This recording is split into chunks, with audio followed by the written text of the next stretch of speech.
The last part of chapter 2, they're planning the marriage. Chapter 3 was the marriage, and they finally got married. But as we go through this trip through this love story, I mean, let's face it, the Song of Solomon is a wonderful love story. And as we go through it, one thing we have discovered for certain, if we've learned nothing else, the one thing that we have definitely discovered is this: men and women are different. We are totally different. If you're sitting beside your spouse, I want you to just look at them and say, you are different. Because men and women are different. If you're just sitting by somebody of the opposite sex, just look at them and go, you are different. Because the one thing we've discovered as we look at men and women is we are different. Now, this past week, I heard a gentleman describe as best he could the differences between men and women. I want to give you some of his differences, some of the things that he found. The average woman speaks 20,000 words a day. The average man speaks 7,000. That's why 84% of domestic violence is a man hitting a woman, not a woman hitting a man. It's not that he's stronger, he just ran out of words. A man comes home from work, he's already used at least 5,000 of his words during that day. He comes home, his wife says, how's your day? Fine. Yours? She's got 12,000 left in the bank. Men and women are different. When a man is in his deepest sleep, 70% of his brain shuts down. I'm not making this stuff up, folks. This is true.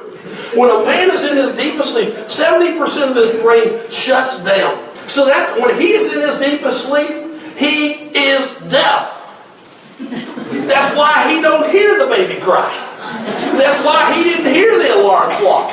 That's why he didn't hear that noise in the middle of the night.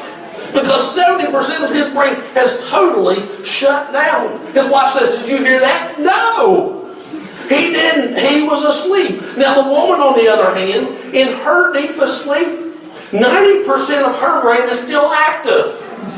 That's why she hears everything. So let's just get this out in the open. Your job is to wake us up and tell us about the noise, and we'll go check it out. Your job is to wake us up and tell us you smell smoke. We'll go put the fire out and come back to bed. Your job is to tell us the baby is crying. And we're going to pretend like we're still asleep. 70% of our brain shut down when we go to sleep. Women have 2 X chromosomes. Men only have 1. That's part of the reason why men look the way they do when they get dressed. Sometimes it looks like we got dressed out of the Salvation Army throwaway pile. Guys don't care. We can wear the same clothes for 2 or 3 days. It doesn't matter. Men see the rainbow. We have no idea what mauve is. It's got to be something close to tan. That's all we know. We don't see those things. We don't see the colors. You know, guys like things they like. We eat off of the same plate, drink out of the same cup, sleep on the same side of the bed. We eat the same way. We do everything the same. We would wear the same color clothes every week if we could.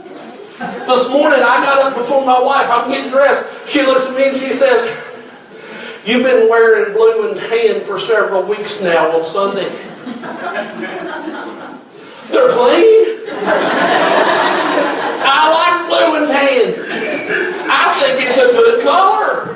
I wear blue and tan every day if I could. Throw in a red tie on Sunday, I'm good to go. My wife don't even think this matches.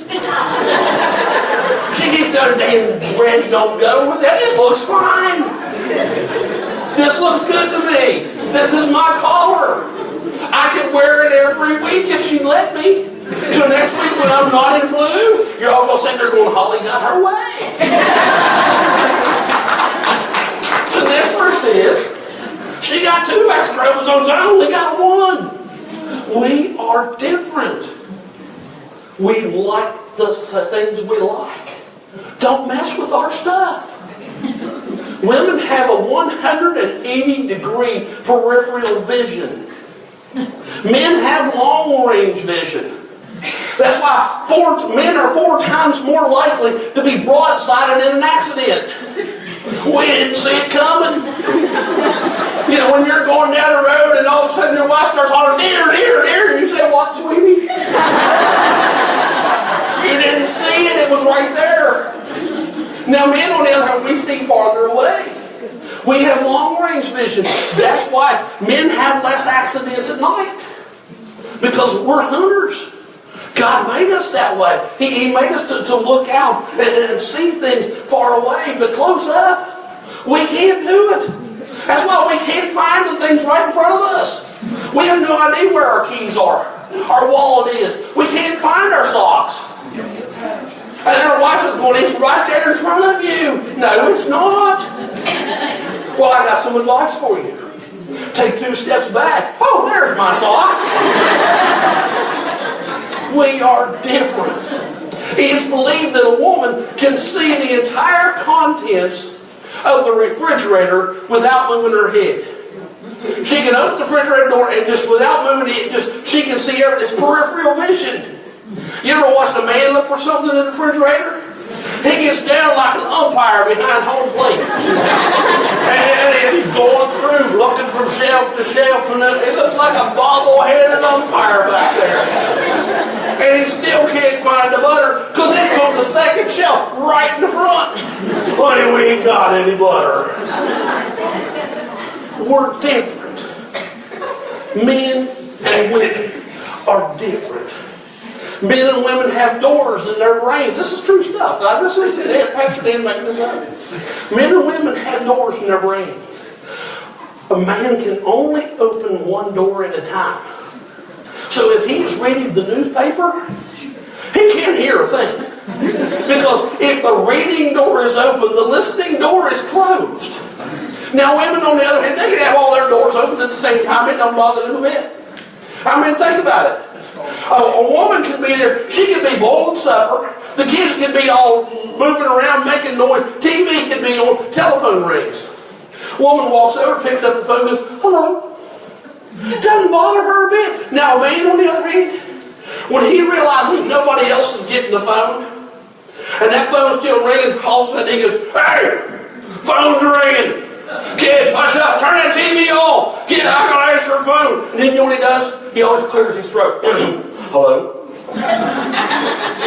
We're different. As men and women, we are absolutely different. That's the way God designed us. We're that way. God designed a woman's skin to be 10 times more sensitive than a man's skin. Women like to be held. They like to be cuddled. They like to be touched. They like to be together. We've been working through this marriage relationship. As we get into chapter 4, we get to the chapter of intimacy. And there we find men and women are totally different. You ask a woman how to define intimacy in one word, she will say T-A-L-K. You ask a man to define intimacy in one word, he will say S-E-X. That's just all you need to know about intimacy. And we are different. And because we're so different, we realize that we have to see what God's Word says about intimacy. We've moved through that relationship from being attracted to dating. From dating to courtship. Courtship to marriage. And now we're in chapter 4. And it's the marriage night. Now we're going to work our way through chapter 4. And I encourage you, read chapter 4. I'll tell you what, some of it, it's that Hebrew poetry language. You've got to kind of figure out, when you get to the bottom of that chapter, you don't even really have to figure anymore. You done got it. There's some good stuff there. If we were to do every verse in chapter 4 today, we'd have had to put a sign in the foyer that said this message is rated M for mature. Because it's there. It's some really good stuff. Our teenagers are going, yeah, we've done read it for the last 3 weeks in the best book in the Bible. But we need to see what God's Word says about intimacy. And this morning, as we look at chapter 4, as we work our way through it, I want us to see 2 things. Number 1, intimacy starts before you get to the bedroom. Now let me let that sink in for a moment. Intimacy starts before you get to the bedroom. Now that you all wrote that on, I want you to look up here. Because I don't want you to misunderstand what I'm saying. We have made it clear for the last 3 weeks that mating don't go with dating. Mating is a part of marriage. Here we find intimacy in chapter 4 because they are married. Up until this point, they've just been thinking about the love that they have for their lover. But now in chapter 4, they're married. This is their wedding night. But we see that intimacy started long before it came to the marriage bed. Long before that night, this intimacy began. So we're not saying, first time you see somebody and they give you the googly eyes, that it's okay. Mating is for marriage. But that intimacy, it starts long before that. Because here in this chapter, it's lovers describing each other. And they're describing this night that they have with each other.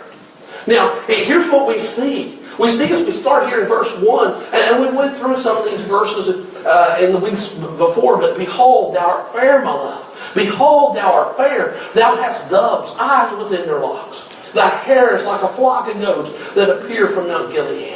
Your teeth are like a flock of sheep that are even shorn, which come up from the washing, whereof every one bare twins, and none is barren among them. Your lips are like a thread of scarlet. Your speech is comely. Your temples are like a piece of pomegranates within their locks. Your neck is like a tower of David, braided for an armory, upon where hang 1,000 bucklers, all shields of mighty men. He's complimenting her. What this man is doing here to his bride is he's complimenting her. He's telling her how much she looked. He's making her feel good. This started long before that time they got. Now, folks have said that probably chapter 4, we look at it in different ways. Some say it's him and how he's noticed her all through their relationship. Others say it's him and as he's seeing her in that bridal chamber. Others say it's the lover as he's undressing and caressing his new bride. But how do we look at it? We see he starts by complimenting her. The intimacy. Now here's the thing. We guys, we tend to have a problem with that. For some reason, we can't get that through our heads. That the intimacy starts long before you get to the bedroom. Because here's what happens many times with the guys. They fell asleep sometime during Sports Center. And after doing everything she's done, their spouse finally goes to bed. And somewhere about 1 o'clock or so, we wake up. And we go in and we crawl in and we make this assumption. I'm in bed. She's in bed. That's all we need. Give her that nudge. Hey, baby. She doesn't sound asleep. We forget that intimacy starts long before it gets to the bedroom. It starts with the compliments. It starts with making her feel good about herself. It's not just saying, hey, I'm here. You're here. That's all I need. We see that he's complimenting her. Now we look at some of the compliments and you don't want to quite do it the way this lover does to his girl. You don't look at her and say, your hair's like goats coming down the mountain. Your teeth like sheep shorn just come out of the wash. Your neck is like a tower of David sticking up her. Your cheeks, they look like halves of pomegranates. You know what he's telling her? Your hair is beautiful and flowing. Your teeth, your smile is perfect and white. Your neck, it's strong and tall. Your cheeks, they're red and rosy. He's giving her compliments. He's telling her things to make her feel good about herself. This all starts before a guy thinks we're into intimacy. It starts before it gets to the bedroom. as we look at this, we see in verse 7, he kind of sums up how he feels about his love. Thou art all fair, my love. There's no spot in thee. Here's what I see. To him, she is perfect. She is exactly what God has for him. He looks at her, he's complimented her, and to him, God couldn't give him anything any better. You are, it says here in King James, fair, my love. He's saying, you are awesome. That's a compliment. Now, as I look at here, this part of the love story, I see that he romances his lover in 3 ways. Number 1, he romances her with the unexpected. He romances her with something she didn't expect. Look at verse 8. Come with me from Lebanon, my spouse. Come with me from Lebanon. Look to the top of Ammon, from the top of Shir and Hermon, from the lion's dens, from the mountains of the leopards. Here's what they believe has happened here. They believe that probably the girl, she's been some old country girl. But the king and the country girl's met. And they fell in love. And she's the one for him. And now they've gotten married. So he's brought her out of the country into the king's chambers on their wedding night. But they believe that probably what he has done is he has brought in trees from cedar, or the cedar trees from Lebanon, to build the wedding chamber. He's brought part of what she had from home and brought it back. He did something unexpected for her. He romanced her with the unexpected. Can you imagine how much effort that would have took? Oh, he just went up to the lumber yard, got it a whole lot cheaper, had it here a whole lot faster, got it done a whole lot easier. But you know what he did? He romanced her with the unexpected. Guys, I want to ask you a question. I just want to talk to the married men for just a second. When was the last time you surprised her? When was the last time you romanced her with the unexpected? You surprised. And I'm not talking about you put your plate in the dishwasher and she wasn't used to that. I'm talking about romantically. When was the last time you romanced her with the unexpected? But I want you to notice the second thing he did. Not only did he romance her with the unexpected, he romanced her with the impractical. Could you imagine what it would cost to bring in these cedar trees from Lebanon just to build the chamber where you're going to spend your wedding night? It probably wasn't cheap at all. But you know what? He was willing to spend that extra because this was going to be a special night. Now, we have to be careful because I don't want you to get the idea that romance involves spending money that you don't have. I don't want anybody going out of here and committing other sins just to romance your wife. God expects you to pay your bills. You know, to romance her with the impractical. If you're not paying your bills, then you don't need to be spending extra money on the romance. You know, and God expects you as believers to tithe. If you're not tithing, then you're sinning by spending the extra on the romance. I mean, God expects you to do all these things. But sometimes that little extra, that impractical, that thing that, you know, I put away $5 every week out of my paycheck for the last 10 years so that I can take her here. I've planned and prepared so that I can do this. Maybe totally unexpected, but also we really couldn't do this. But I did it for you, sweetheart. Each date, well, we need to be careful because we can get into the habit each date has to cost more than the last one. We get to thinking, well, you know, hey, I did this last time and this last time. Let me tell you what I did one year at Valentine's Day. I'm going to set the bar high for you guys. It cost me $10. I asked my bride, I said, what do you want for Valentine's Day? Dumb question. Don't ask that. She says, oh, I don't want anything. But honey, if I were to get you something, what would you like? So she said, I'd like a nice card. Candy would be nice. Flowers would be wonderful. Clothes, and there was 5 things. I don't remember what the 5th thing was now. Now, I didn't have money for nothing. I had $10. So I went to town. And I went to the Big Lots. Cards was 50 cents there.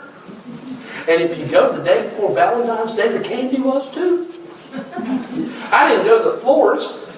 I went to the Kroger and bought the flowers. I went to Walmart and to the clearance rack and bought her a shirt. And I gave her everything she wanted for $10. I did all I could. My wife will still tell you that's probably the best Valentine's gift I ever gave her. It was the impractical. I didn't even have the $10. But somehow, I did everything on her list for $10. Romance her with the unexpected. Romance her with the impractical. And number 3, romance her with the intentional. You know what that means? That means for you and your lover, you're going to have to do some planning. It's not one night the man puts the newspaper down, hits the mute button on the TV and says, babe, you find us a sitter some night and we'll go out to eat. All right, mute button, newspaper. Planning. Guys, do a little planning. Plan a date. Plan something special. Maybe you even have to go somewhere and do something. While she's going, clean the house for her. She would really be surprised. Do the dishes. Make the bed. Pick up your dirty sock. She would really be, but plan. Do the intentional. Ladies, your guys like it when you plan something special too. As he romanced her, the intimacy started long before the bedroom. There was planning.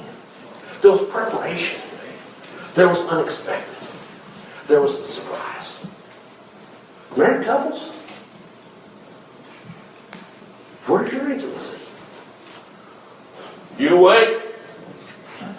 Man, now. You wanna? I reckon. Unfortunately, here we see it starts long before intimacy. Now, I haven't told you everything I know about intimacy yet, so there's something else I want to share. Number 2, intimacy needs to be tender. Intimacy needs to be tender. Now, let me tell you what I mean. 3 things. Number 1, learn to recognize the signs. How many married people got here today? I've asked this every week, but how many married people? Now, ladies, I don't need to even ask you this question, so I'm going to put this to the guys. Because ladies know. So guys, have you learned to recognize the signs of when she's in the mood and when she's not? Now, the reason I didn't have to ask that to ladies is why? He's always in the mood. You know, if there's breath in his body, he's ready. Preach it, brother.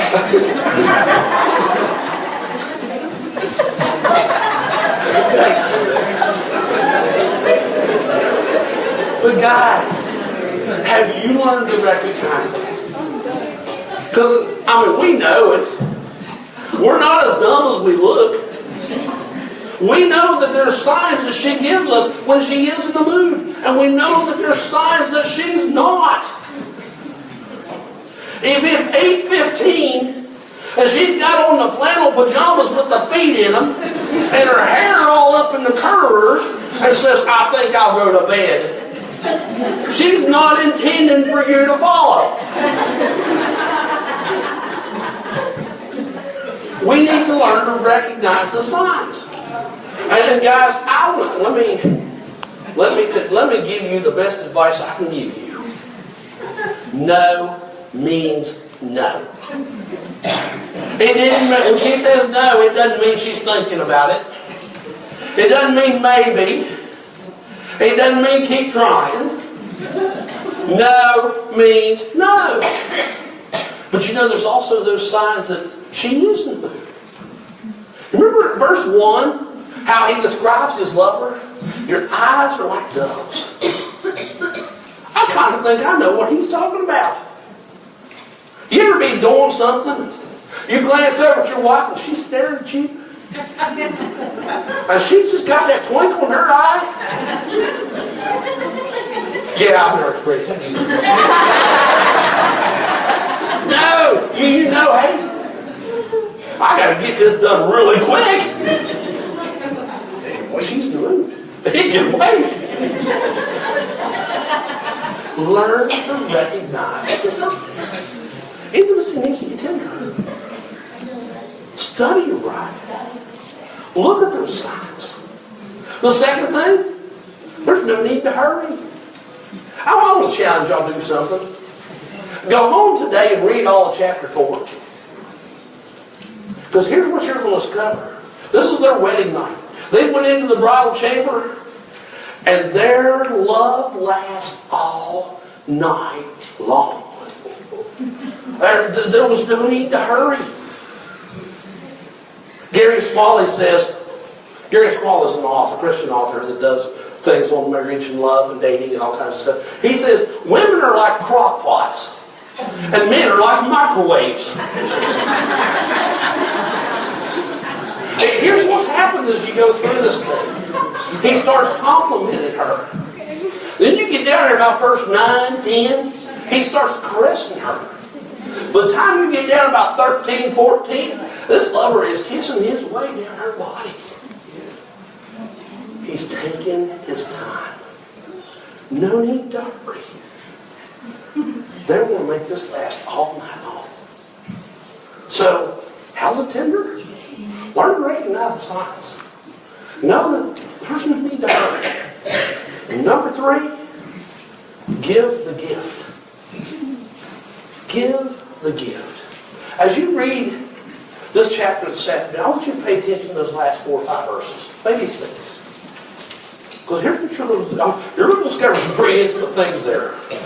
There's some things in there that I couldn't preach on because I'd be blushing.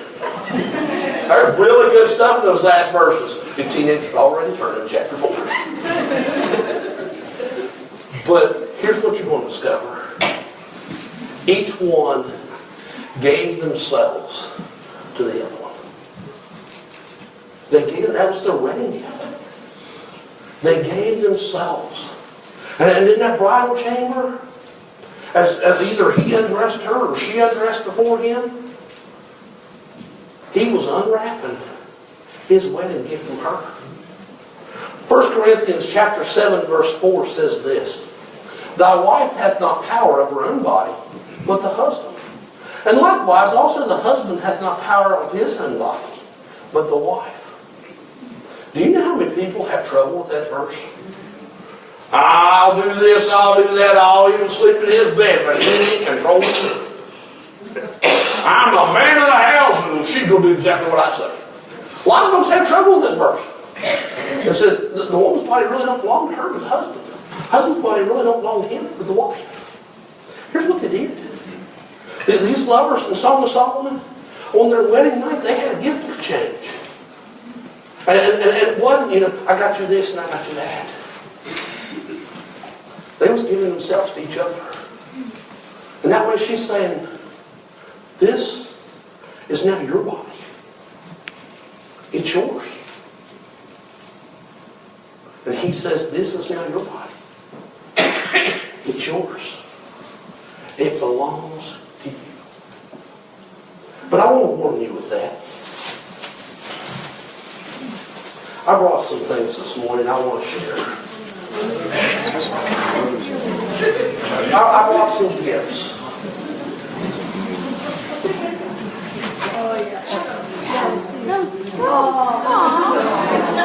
Now, these are all things that's special to me in some way or another.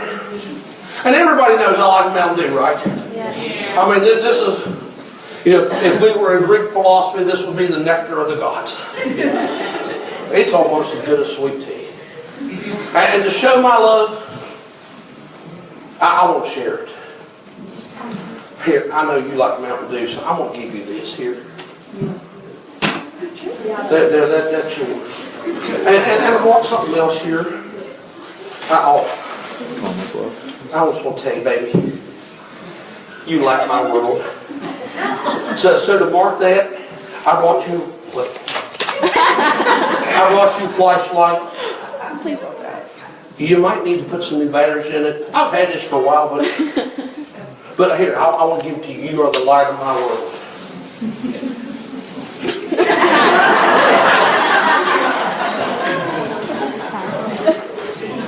Sugar baby.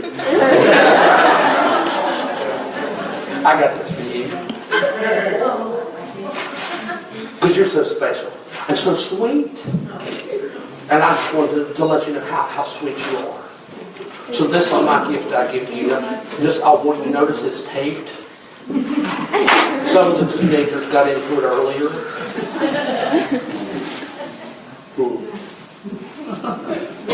You are my favorite. You are.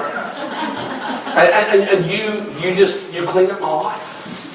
So I had to think of something that just makes me feel good about myself. So I got you a little gold. Now here, I want it to be special. I used that one on my pants. Or here, this is yours.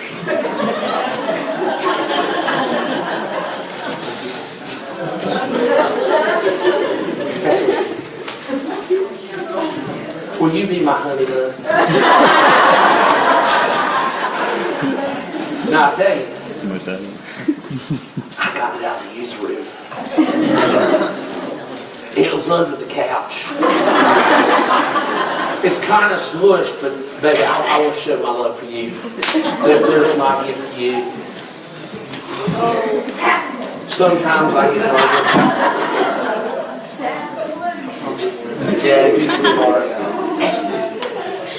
And you know, they said chicken noodle soup is good for what ails you. So I want to give you the best chicken noodle soup I can make. But I'll warn you, there's a reason why I didn't open this or eat it. I noticed the container's cracked. So don't put the hot water in it. But I want to show you how much I love you, so that's for you. Now, I brought all these gifts for all these special folks. But who can tell me, were they good gifts? No. Everything I brought was used or broken. We see with these lovers in the Song of Solomon that on their wedding night, they gave their bodies to each other as a gift. Now for the last 3 weeks, you teenagers and you adults have heard me say over and over how important it is to keep that intimate relationship for that lover that you marry. Because if you don't, on your wedding night, that gift that you give them is one that's used and broken. These lovers gave to each other their all. Intimacy needs to be tender. You say, well, Pastor Dan, it's kind of too late for the clean and pure thing. I already messed up. So what do? Start today. Sex out of marriage is sin. Ask God's forgiveness. And from this day forward, keep yourself pure for that one you give your gift to. Intimacy in marriage is wonderful. But it's made for marriage. Now I thought, how in the world do I give an invitation to a lesson on intimacy? And I'll be honest with you, I don't know. But here's what I believe. I believe that every time the Word of God is preached, and I'll tell you, as hard as it is for a preacher to preach chapter 4 of the Song of Solomon, I believe we've looked at chapter 4 and what it tells us. So I believe that every time the Word of God is preached, it does not return void. It touches lives. So here's what I say to you. Maybe today, God's Word's touched your life in some manner. Maybe it's led you to make a change, to do something different, to ask His forgiveness, or to strengthen that commitment for that day when you get married. Maybe for you as a married couple, you've learned how God wants you to be intimate. I want to leave that between you and God. As we sing this final hymn, maybe God spoke to your heart. And there's something that He wants you to change. Now, as always, the altar's open if you want to come and pray. But I know.